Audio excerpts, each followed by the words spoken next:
السلام عليكم ورحمة الله تعالى وبركاته. كي دايرين البنات؟ كنتمنىكم تكونوا بخير وعلى خير. وكيف ما العاده في بدايه الفيديو، اللهم صل وسلم وبارك على سيدنا محمد. كيف ما كتشوفوا معايا البطبوط ديال رمضان، ورمضان مبارك سعيد. دخلوا عليكم الصحه والعافيه ان شاء الله. هنا كيف ما شفتوا معايا البطبوط، كيف ما قلت لكم غتبعوا معايا المقادير والطريقه. يعني كندوي على المبتدئات، ماشي البنات. راه كاينين الناس اللي الاحترافيين في هذا الشيء وما كيصدقش ليهم. المهم على بركه الله، كنديروا كيلو ديال الفورص مع 6 كيلو ديال القمح. كنديروا معلقه الملحه، وكنديروا معلقه ديال الخميره عاديه. اللي بغى يدير شويه ديال السنيده يديروا، وشويه الزيت يديرهم. اللي ما بغاش يعني عنده حريه الاختيار. انا اكتفيت بهاد القوام، بهاد الطريقه هذه.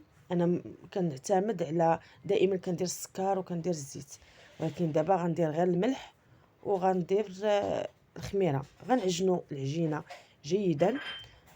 اللي عندها العجانه كدير عجانه، انا عندي العجانه ولكن بغيت نحرك يدي ذاتي شويه.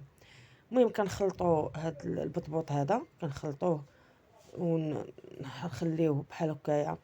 يعني يكون واقف، ما يكونش مرخوف وما يكونش قاصح، يعني يكون شويه. يعني كتعرفوا كيفاش العجينه يعني اللي كتكون شويه واقفه. هنا عندي درت شويه ديال السكر. درت شويه ديال السكر باش يعطي شويه ديال التحميره، اللون. هنايا دلكت العجينه وغادي نعاود نرخفها شويه، ندلكوها شويه. هي ما كيخصهاش تدلك بزاف، غادي دلكناها شويه. يعني حركوا يديكم شويه. وكاين اللي كيخلطها، صافي يديرها واحد البلاستيك غذائي، بلاستيك عادي صافي، وكيخليها حتى كتدلك راسها. صافي نديوها ونجيبوها شويه كيف ما كتشوفوا معايا. هاد البطبوط هذا يعني كتخدموا به على عده طرق. مازال نوريكم الطرق اللي غتخدموا بها بهاد البطبوط هذا. شوفوا العجينه معايا كيفاش كي ولات العجينه، حيت واحد شي حاجه كانت في العجينه. صافي دابا غادي نقسموها. بعدا خليوها ترتاح، ضروري كيخص العجينه ترتاح شويه. نخليوها ترتاح تقريبا واحد نص ساعه ولا ثلث ساعه ولا 10 دقائق، المهم على حساب نتوما واش بغيتو تخدموا به هذيك الساعات ولا بغيتو تخزنوه. انا بحال انا باغا نخزنو، غنديرو في الفريغو. كل مره نجبد شويه، يعني تخليو شويه العجينه ترتاح، كنغطيوها ونخليوها ترتاح. صافي غادي كيف ما ارتاحت معنا العجينه، دابا غادي نقسموها على زوج. شوفوا كيفاش جات خفيفه تبارك الله، جات خفيفه العجينه وجات غزاله هاد العجينه هادي. كيف ما شفتوا معايا، ها هي العجينه غنقسمها على زوج وراه ما كتلصق في الايد ما والو. يعني عجينه اللي مطلوقه وغزاله هاد العجينه، يعني غتهنيكم من هاد البطبوط هذا، غيهنيكم من بزاف ديال الوقت اللي غادي تضيعوا نبقاو نعجنوا. انا كنت كنشد البطبوط ملي كنخبزو، كناخذ منه واحد 10 ولا 20 كنحيدهم. ولكن هاد الطريقه هذه غادي تهنيني من البطبوط الصغيور. يعني كيشد ليا الوقت. فاش كيشد الوقت؟ ماشي فاش في الخبيز ولا في شي حاجه، كيشد ليا الوقت في بان خصني نطلق العجينه وندير الدلاك ونقطع. يعني كياخذ واحد شويه ديال الوقت صراحه.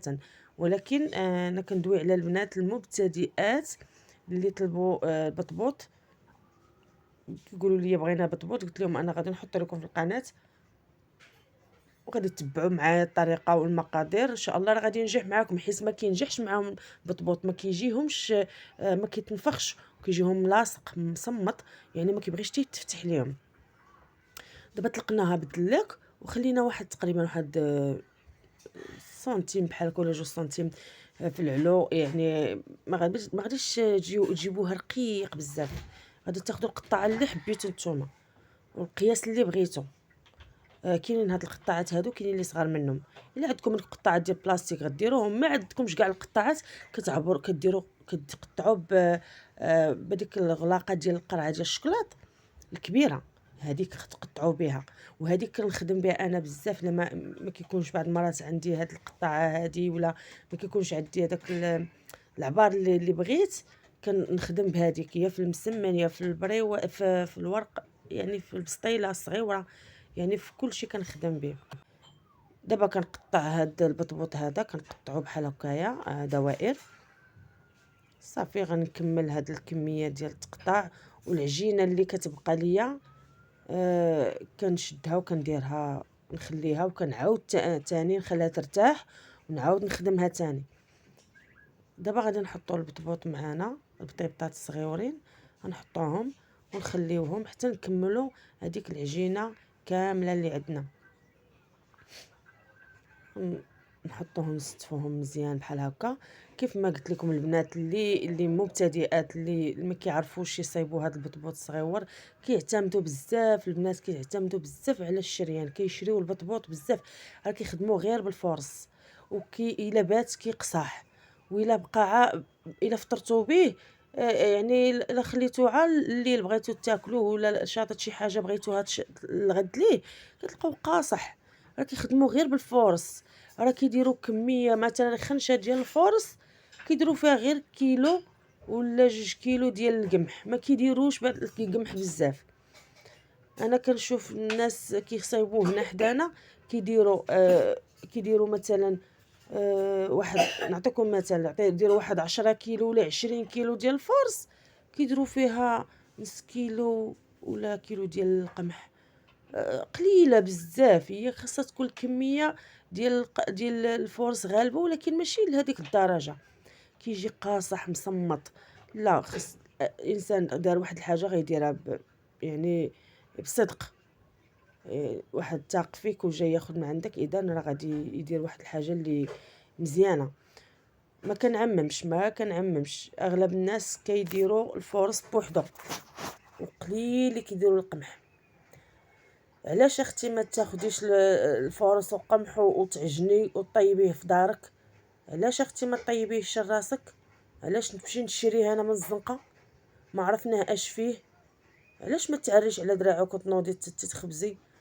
عندك الفريغو خاوي. ولا نعجن العجينه نخليها تقريبا يبقى لي حتى سيمانه في الثلاجه لتحت، عاد تحت في الثلاجه، ندير ليه بواحد بلاستيك غذائي ونخليه في الثلاجه لتحت. فما نبغيه نعمر السيمانه، اسبوع بقى لي انا اسبوع كامل. ملي كنجبدو كنسخنو بحال يلاه عجنته، والله القسم. صافي هنايا هذوك البقايا اللي قلت لكم. وكان هذوك البقايا اللي كيبقاو ليا ثاني ما كنكملهمش كاملين، كناخذهم وكنديرهم بحال الشكل ديال بينوازات صغار. هنا غادي تستفوهم كاملين وما تخليوش تيخمر بزاف. بما استفتوهم غتغطيوهم وتخليو وديروا المقله تسخن. صافي الا خليتهم خمروا ما غاديش يتنفخوا لكم بزاف. صافي بيه فيه غادي تستفوهم تغطيوهم بما سخنت المقله وتحطوهم. بداو تحطوا اللي عندها المقله ديال الضو كتخدم بها، اللي عندها المقله ديال الغاز راه كتخدم بها.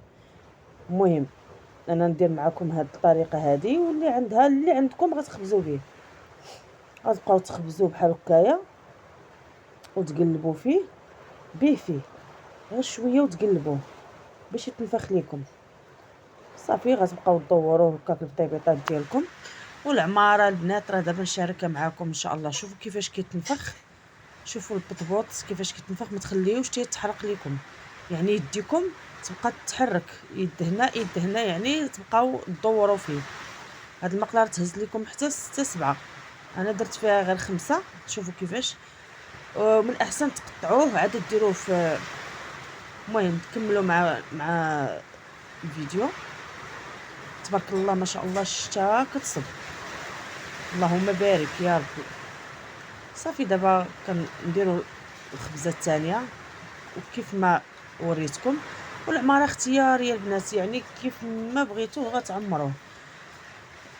تقدروا ديروا العماره ديال الطون، ديروا ديال الطون وسميتو، راه عندي في القناه يعني شاركت معكم البطبوط معمر، دايره بالبيض مسلوق، دايره بالطون، دايره حتى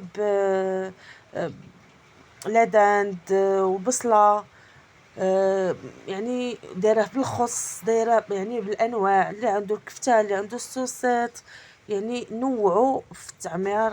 يعني غزال اللي كيبغي تاني يدير الروز ويدير الطون ويدير الخس، ويعني نوعوا في كل مره وعمروا بحاجه.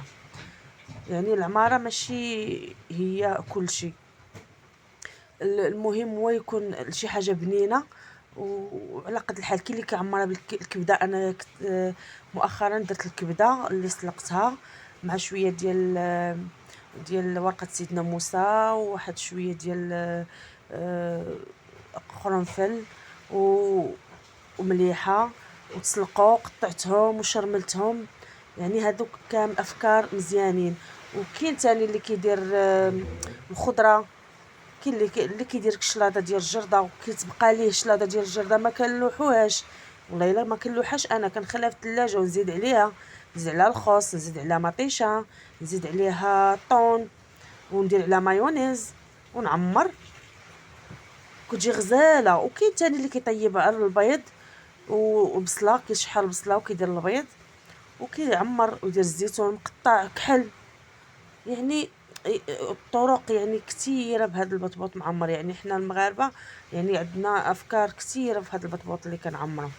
الفيديو باش ما يجيش ممل، انا كنعطيكم افكار وافكار كثيره على هذا البطبوط هذا، وجربته حتى بيتزا.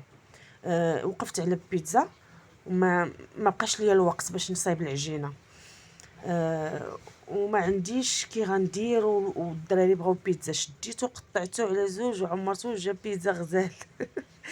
شوفوا معايا البطبوط كيفاش كيجي، شوفوا غزال. يعني غادي تشدوه هكايا وغادي ديروه في الميكات وتقطعوه حتى تحيدوه، تقطعوه وديروه في الميكات وديروه في الكونجلي.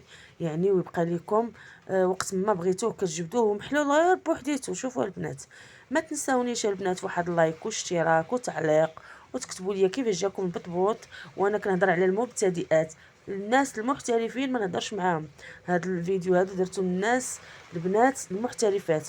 ومع السلامه مع فيديو جديد ان شاء الله. باي باي.